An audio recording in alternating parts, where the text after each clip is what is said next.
Halo Sobat Bola, apa kabar? Semoga semua dalam kondisi sehat dan bahagia selalu. Amin, amin ya. Amin. Ada Amin. kabar tentang Egy nih. Waduh, ini gawat atau nggak gawat ini sebenarnya tentang Egy nih. Egy dan Moravce klubnya di Slovakia ternyata menyatakan menyelesaikan kontrak kerjasamanya. Ada Ya, pertanda apa ini Bro Ipung? ya. Memang ini kabar yang agak-agak mengagetkan juga ya. Mhm, Walaupun di dunia profesional hal-hal yang seperti ini sebetulnya hal yang biasa.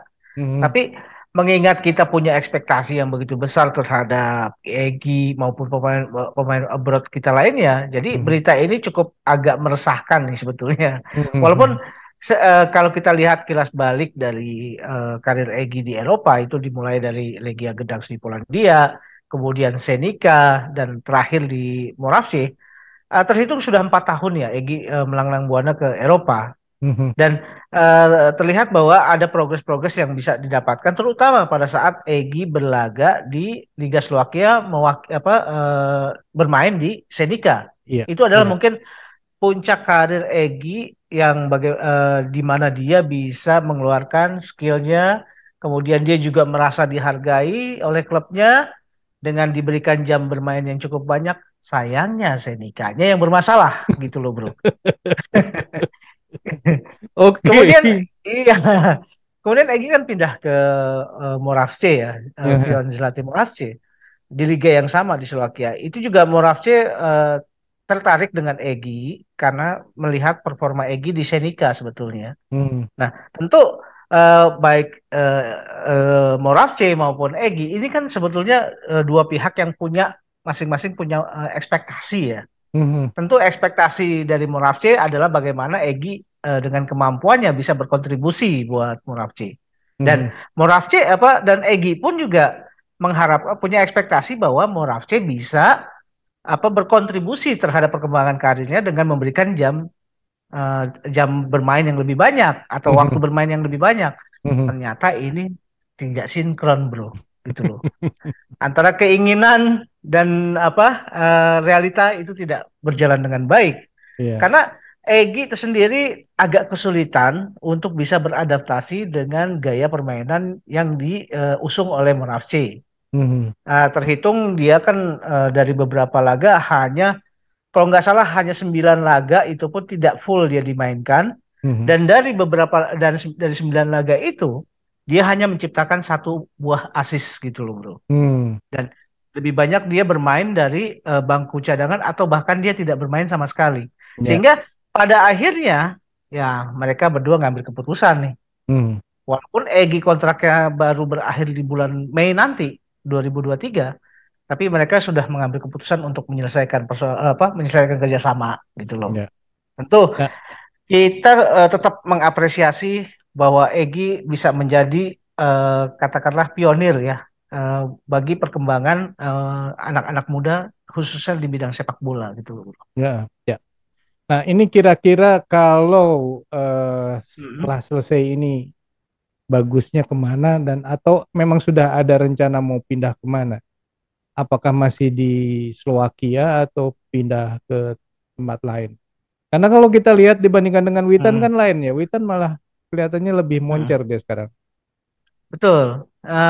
Gini, kan kadang-kadang ya ada pemain-pemain tertentu bermain di liga tertentu, bermain di klub tertentu gitu ya.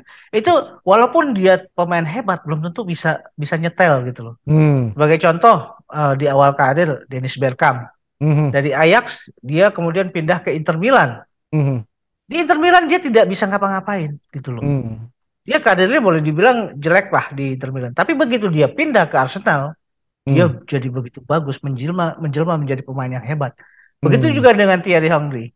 Thierry Henry bermain di Juventus, dia lebih banyak bermain di bangku cadangan dan underperform. mhm, Cuma setahun di Juventus dia pindah ke Arsenal dia jadi bagus. Nah, mhm, kadang-kadang ini yang dibutuhkan oleh pemain ya, bagaimana ya ini suka atau tidak suka, kadang-kadang ini juga punya pengaruh bahwa gaya permainan di liga-liga tertentu memang mungkin ada cocok dan tidak cocoknya dengan pemain tertentu juga gitu loh. mhm, mhm.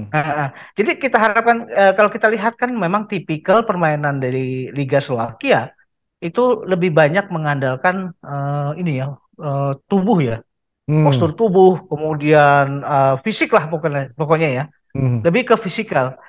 Jadi mungkin ini yang menjadi penyebab kenapa Egy juga agak sulit ya untuk bisa berkembang.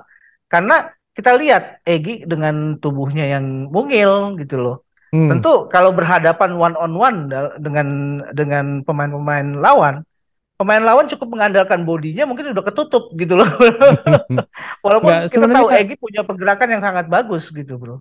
ya mungil itu kan untuk ukuran di sono ya, bukan untuk ukuran Iya, di sini. Kalau di betul. sini kan termasuk bukan mungil. Bukan mungil, betul. Iya, Ya makanya itu tadi.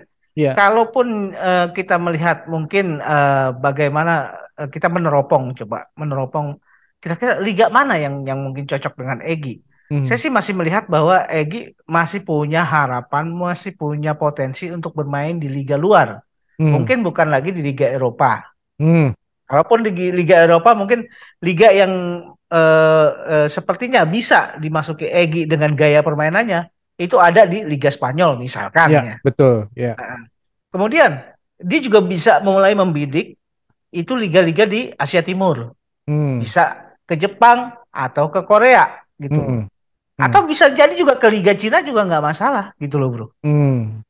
Karena kita tahu liga-liga ini adalah liga-liga yang kualitasnya juga sangat bagus ya untuk kawasan Asia gitu loh Hmm. bro. Ya. Nggak, sekarang saya mau mau ini ya. Kalau misalnya masih di mana di Slovakia, artinya sudah nggak Mm-mm. cocok lah, kira-kira seperti Mm-mm. itu ya. Ya. Walaupun sewaktu dengan Senika termasuk cocok, cuman masalahnya Senikanya yang nggak cocok. Hmm. Nah, sekarang Betul. kalau misalkan pindahnya ke Spanyol itu apa memungkinkan? Karena kan kalau misalnya disebut dengan gaya bermainnya mungkin lebih cocok lah di Spanyol. Tapi Ya. apakah di Spanyol ada ruang kira-kira seperti Ya. itu? Gini, Liga Spanyol juga termasuk liga yang banyak dimasuk di apa ya masuki oleh pemain-pemain dari Asia. Hmm. Seperti contohnya pemain-pemain dari Jepang, Mhm. ada juga pemain dari Korea gitu Mhm. loh, yang bisa bermain. Ada juga pemain dari Cina yang bisa bermain di Liga Spanyol. Hmm. Nah, kita lihat Takefusa Kubo itu posturnya juga sama dengan Egy gitu Hmm. loh. Tapi dia bisa bermain dengan dengan gayanya, dengan skillnya yang lebih banyak memang mengandalkan skill dan kecepatan. Jadi Hmm. tipikalnya kan hampir sama sebetulnya. Ya. Skill dan kecepatan itu adalah ini ya kemampuan yang biasanya dimiliki oleh pemain-pemain dari Asia, gitu bro. Hmm. Oke, kalau misalnya di Spanyol tidak bisa berarti ke Jepang atau ke Korea gitu ya. Nah, kalau Jepang nih saya agak ini ya, apa Mm-mm. namanya? Kok ngelihat Arhan nggak main-main gitu, jangan-jangan nanti Egy main ke Jepang juga begitu gitu, Bro. Gimana? Iya, kadang-kadang gini, kita memang masyarakat sepak bola Indonesia dalam tanda kutip tidak sabaran nih dalam melihat Ah. pemain. Kadang-kadang kita ingin melihat bahwa proses dari A ke Z katakanlah itu Langsung gitu ya, ye. tidak melampaui dulu B C D, D dan segala macam. Pokoknya dari A langsung ke Z aja gitu loh. Padahal proses itu butuh butuh waktu, butuh Hmm. perjalanan yang panjang. Ya. Bisa jadi bahwa sekarang ini yang dijalani Arhan adalah proses-proses itu gitu Hmm. loh. Dan tentu kan proses-proses ini juga sebagai bagian dari pembelajaran dan bagian bagaimana Arhan melengkapi sisi-sisi kemampuan teknis, sisi-sisi pengalaman gitu loh. Dan mudah-mudahan dengan rangkaian-rangkaian proses-proses yang harus dijalani oleh Arhan, kedepannya Arhan lebih lengkap gitu loh bro. Karena selama ini kan dari hasil evaluasi dari Tokyo Verde, Hmm. memang Arhan punya punya kelebihan dia adalah seorang back yang punya kecepatan, Hmm. back kiri yang punya kecepatan dan punya kemampuan untuk melakukan penetrasi ke depan. Hmm. Tapi persoalannya adalah masalah transisi. Dia Hmm. agak agak lambat untuk melakukan transisi kalau terjadi serangan balik gitu ya, Hmm. Hmm. atau terjadi permainan transisi dari pihak lawan. Dan Hmm. Arhan ini juga punya kelemahan dalam menjaga pemain lawan gitu Hmm. loh. Hmm. Nah, ini yang sedang diperbaiki oleh Tokyo Verde gitu loh. Ya. Nah, kita harapkan aja bahwa dengan pengalaman, saya sih melihat bahwa pengalaman dari Egy ini jauh lebih lengkap dan lebih banyak ketimbang Arhan. Hmm, Jadi ketika Egy katakanlah bisa bermain di liga seperti Jepang atau Korea, pengalaman yang dia dapat selama di Eropa itu tentu bukan ini ya, bukan sesuatu yang percuma akhirnya. ya, Dia bisa ya, memanfaatkan itu. ya. Berbeda dengan Arhan yang memang dari PSIS langsung ke Liga Jepang gitu loh. Hmm, hmm, hmm, hmm. Ada aspek-aspek yang berbeda antara Egy dengan Arhan nantinya. Saya pikir sih Oke. begitu, Bro. Jadi kansnya kalau misalnya Egy ke Jepang, kansnya akan lebih baik daripada nasibnya Arhan. Kira-kira seperti itu ya. Mudah-mudahan. Bro, Saya tadi tidak mau ngomongin, gini. Saya juga tidak melihat bahwa nasib Arhan ini nasibnya buruk. Tidak. Saya tidak melihat sebagai sebuah hal yang buruk ya. hmm, Bisa ya, makanya tadi kan saya juga statement saya bahwa Arhan ini sedang melewati proses-proses gitu loh. oke. Artinya prosesnya di PSIS tidak cukup lengkap sehingga ketika pindah Tidak cukup ke lengkap. Tokyo Betul. Verde harus ditambal sulam dulu di situ. Nah, ini Betul, tadi Bro. kita ngomongin tentang Arhan yang ternyata sebagai back tidak cukup baik ya, tapi Asnawi kelihatannya berbeda ya, Bro. Iya, memang dari sisi itu Asnawi lebih lengkap ya. Hmm, Asnawi kita tahu ya, dia punya determinasi yang sangat kuat, hmm, disiplin juga sangat kuat.